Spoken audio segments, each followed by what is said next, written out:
Good morning, dear students. Myself Narayana Das. Today I am going to explain the topic Contributions to the Management by F.W. Taylor. The subject which I am going to discuss is Principles of Management relates to the course BPM. So, F.W. Taylor, his full name is Frederick Winslow Taylor. He is the father of scientific management. He has joined the medieval steel works in Philadelphia in USA in 1878. He started his career as a apprentice, shop floor laborer, and he became the supervisor. Finally, he became the chief engineer in 1884. After gaining a lot of experience, so he has given his findings. He has wrote several books. He wrote many papers on the experiments he had done and results of them. F.W. Taylor includes his publications includes piece rate system in 1895, shop managements in 1903, etc. So he has observed the work performance of managers and workers. According to him, they follow the traditional method of work in the organization and they do not have the concept of systematic performance of tasks. So he, in his principles of scientific management, is talking about the replacement rule of thumb. So it means a replacement rule of thumb. It is a old method of doing work scientifically. The nature of work performed by each worker should be clearly determined. It includes the allotment of fair work to each worker, standardization in work, adoption of differential piece rate system, etc. So science is not a rule of thumb, means the replacement rule of thumb with scientific methods. The second principles of scientific management is talking about the cooperation. There should be cooperation. Emphasis will be a combined efforts between the workers and management, and expectation will be from both the ends. So cooperation between the management and workers is highly expected. Workers should help the management to get a larger profits, better quality of products, and lowest cost of production. At the same time, management should give fair wages to the workers. So there should be a mutual understanding and change in the thinking are two factors which are necessary for cooperation. This is what Taylor has propounded in his principles of scientific management. And the third point he has suggested, there should be a development of workers. So workers are scientifically selected, placed on the job and developed wherever necessary.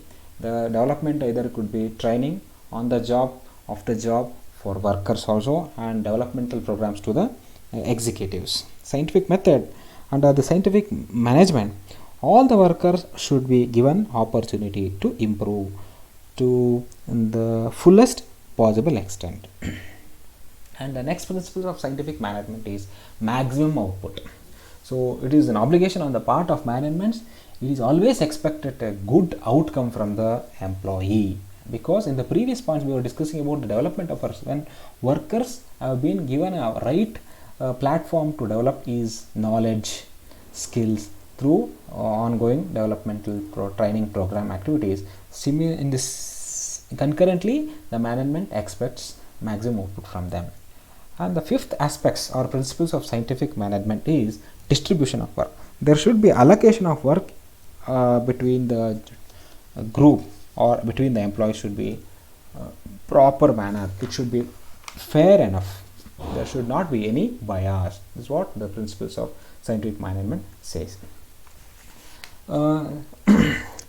He has given Taylor has conducted many experiments to find out how the workers could be made more efficient. These experiments helps to improve the very essence of scientific management. So he has included the elements or features of scientific management in different way.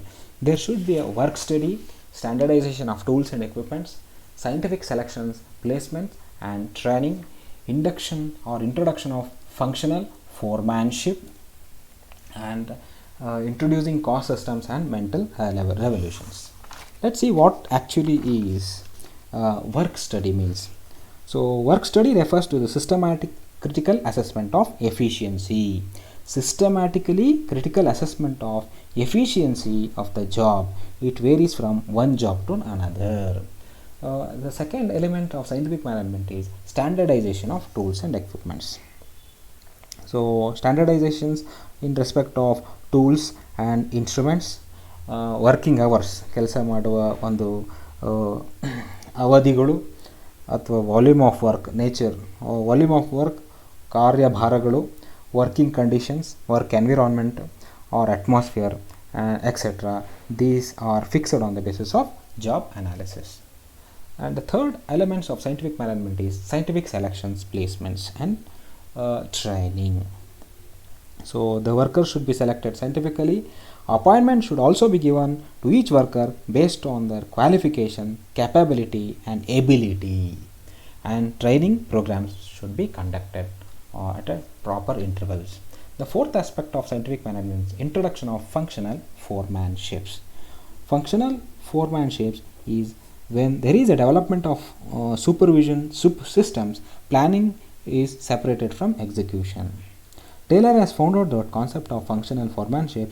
It is based on the specialization of functions performed at supervision level. So under the functional foremanship, when we monitor the employees in a proper way, the outcome will be meaningful or colorful manner. And the fifth elements of scientific management is introducing costing systems or economy of operations. The techniques of cost estimates and controls should be considered in order to obtain economy of operations. The availability of resources are also used to the full possible maximum extent with the intention of avoiding any sort of wastages. And the last but not least element of scientific management is mental revolutions. The mental revolutions are taking care of to change in thinking both on the part of management and workers. Otherwise, the measures suggested in scientific management would be useless. The changing mentality of the management and employees must be changed. It should be congenial. The success of implementation of scientific management depend upon the mental revolutions of management and workers.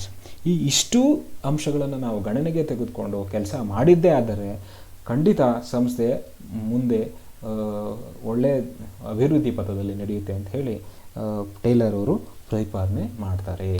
So manager ಆದಂಥ ಅವನಿಗೆ ಎಂಥ ಕರ್ತವ್ಯಗಳಿರ್ತವೆ ಅಂದರೆ, there is a replacement rule of thumb in scientific ways, scientific selections, and there should be a placement properly, training and development programs, and there is always expectation of cooperations between the management and also employees.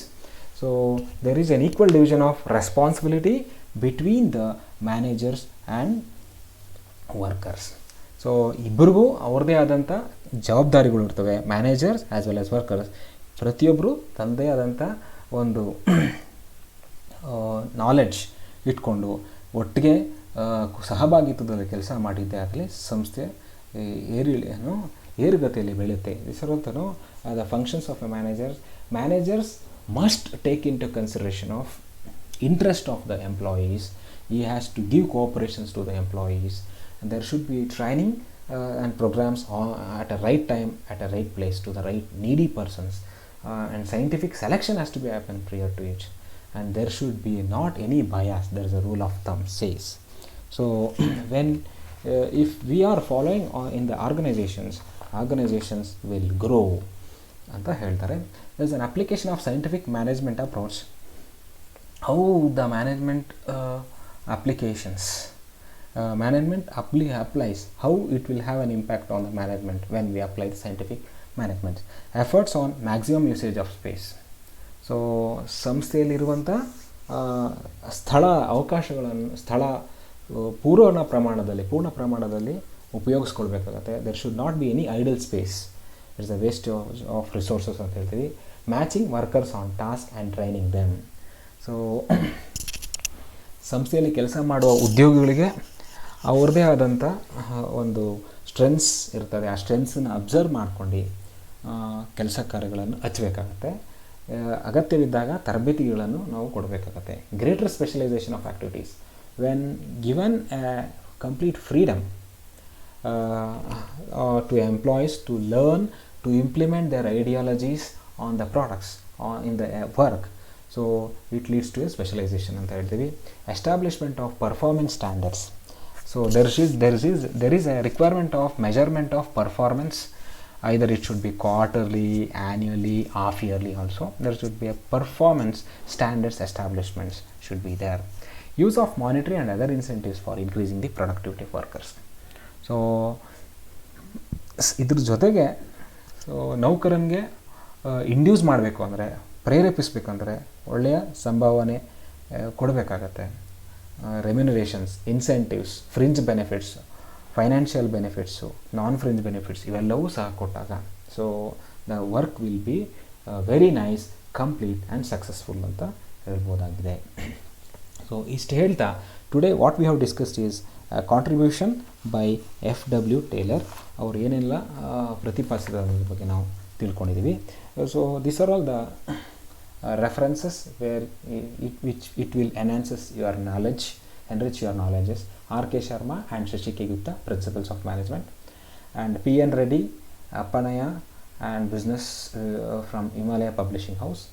R. Mugeshappa, Pravakara, Murchi, T.N. Narsimurti, Nagaraju R, Himalaya Publishing House. ಮತ್ತು ಇದ್ರ ಜೊತೆಗೆ T. Ramaswamy from Himalaya Publishing House who wrote the Principles of Management. ಈ ಪುಸ್ತಕಗಳನ್ನು ನೀವು refer ಮಾಡಿದ್ರೆ ಇದ್ರ ನಿಮ್ಮ knowledge will enhance further ಅಂತ ಹೇಳ್ತಾ we can conclude this session. Thank you for giving an opportunity. Thank you.